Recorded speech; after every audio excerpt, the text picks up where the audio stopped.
In this fight against Elias, do you feel like the pressure kind of on coming in here on a 2-fight skid? No, I don't feel the pressure's on me. I always want to perform well, and lately I have not been performing well, particularly in the bigger fights. So that's the focus. That's been the focus of my training camp and pretty much in general. What do you chalk up last year to? Did something happen that sort of led to those couple losses? Just a matter of, hey, you're an MMA fighter, it doesn't always go your way. Anything happen? Just preparation, I would say. I opened up a gym about 2 years ago, and I was trying to do, training out of home, being close to family, which real comfortable, just living the family life. But that didn't quite work out as far as training and preparation, because you get out here in these big fights and these guys are hungry and they're coming after you. So I had to make some changes this camp. I had to be away from the family for a little bit. I spent 5 weeks out in Florida training, just getting guys that can push me. So whenever it's fight time, I'll be ready. So you're at Hard Knocks now, right? Right. Yes. How has it been training with Henry Hoof? It's good. It's funny because it kind of reminds me of like when I first started training. When I'm at my gym, I'm like a superstar every day. When I'm there, nobody's a superstar. Even like champions, he's like, okay, so and so won the belt, but this is what he did wrong. He's always looking to like let you know your mistakes and your holes. So when it come, the next fights, it won't happen. I was just thinking back when I was on my 5-fight KO streak, knocking everybody out. There's a couple things I could have took there. I was a little bit too reckless, and there's a lot of film going around. So when you tend to do like the same thing and it works, people gonna start timing you and start picking up on things. So it's one of those things, just holding me accountable and a lot of people to push. With Elias, he's called himself a generalist, kind of good in all areas, doesn't stand in one particular spot. What do you think his strengths are? I think he's a solid fighter. I think that's spot on. I think he's not really like great at any one thing, but I think he's pretty solid at everything.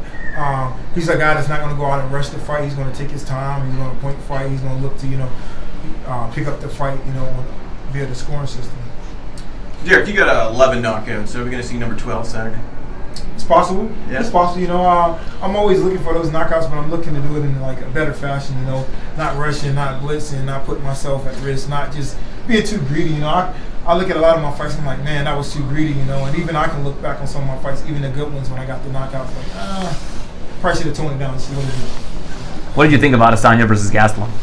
I didn't watch the fight. I watched the highlights, but I tuned in for the last fight. I was just kind of doing my own thing. It was close to my fight, so I normally don't tune in too much when it's close to my fight. But I saw the highlights. It looked like a back and forth.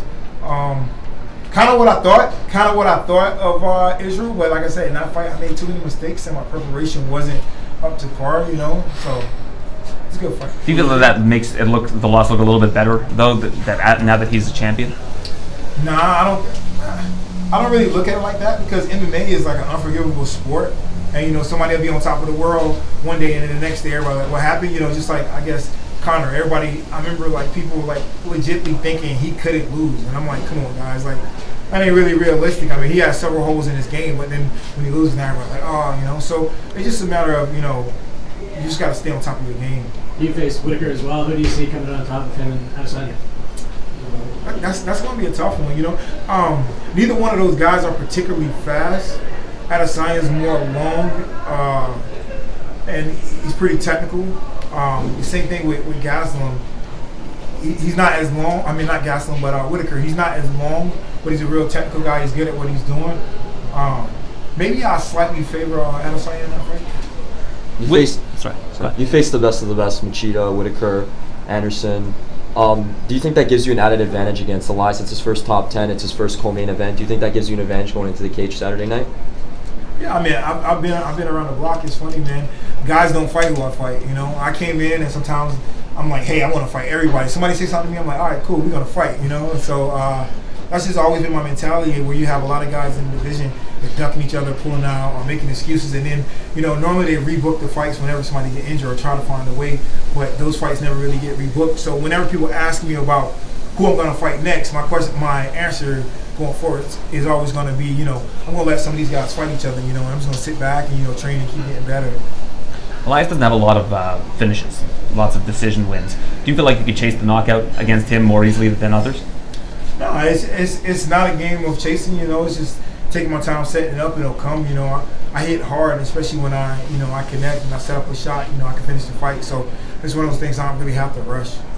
Some have described Elias as difficult to figure out with his sort of unorthodox style. Do you look at him that way? I really think he's difficult to figure out. I just think he's going to move, and he's okay with winning a decision and winning a point fight. He's not going to really put himself at risk too much. I think I heard a couple of statements. He said he's content with his life. So I'm thinking, he's happy where he's at. Everybody's always looking for that next opportunity. But like I said, I know he's okay with getting a decision. So if you chase a guy like that, then you're going to play into his game. Then you make him a knockout artist after that. So it's just about preparing and approaching the fight the right way. You see a lot of these guys like Anthony Smith, Rockhold, they're all moving up to 205. Is that something that interests you in the future? They're having success there. It's funny. I don't know. I always think, I'm like, man, I probably should get up a long time ago. I think everybody is getting away from cutting a lot of weight. I think that's probably the smartest way, and you feel better. But I don't know. We'll see. We'll see. Do you cut a lot of weight? I don't cut too much weight. Depends what you call a lot of weight. What are you weighing right now? Oh, I'm close right now. Funny enough, this has been like one of my better weight cuts. I just been doing things differently, Had a good training camp, trying to find different ways to cut weight. So this is probably one of the easier weight cuts. It's like the lowest I've been at this point in time fighting. So it just kind of all ties together with this change in camp, maybe holding your diet a little closer, being a little more strict with it, and it's just all coming together in that sense, right? Yeah, it's like there's professional. They got a lot of doctors in the gym where it's chiropractors, where it's like nutritionists, even the doctors as far as like the strength and conditioning coaches, So everybody's in tune, You're doing a VO2 max, guys are working on the weight cut. The Institute, they have a good program going where they help you guys out with the hydration and the cut during the week. So there's a lot of good things going on and science behind, the weight cut. So it makes it a lot easier. Do you see that being your long-term home down there in Florida, or is it going to depend on the results of the fights, those kind of things, or when or lose do you see yourself being back there for the next camp? Yeah, absolutely. I see myself being back there. Those guys give me the push, and I feel ready, going to the fight. From my previous fights where I didn't feel quite as ready, just being that I didn't have enough MMA bodies in front of me, the sparring partners going to give me the different looks and just bring that pressure, You mentioned some fighters are moving away from really big weight cuts. Why do you think that is? Because it's tough to like rehydrate and perform well, Look at a lot of studies and a lot of like endurance athletes, and which we are, you got to put your body to the max when you're out there fighting. A lot of guys aren't recovering, and you can't dehydrate yourself, a day before you're about to compete and go 100%.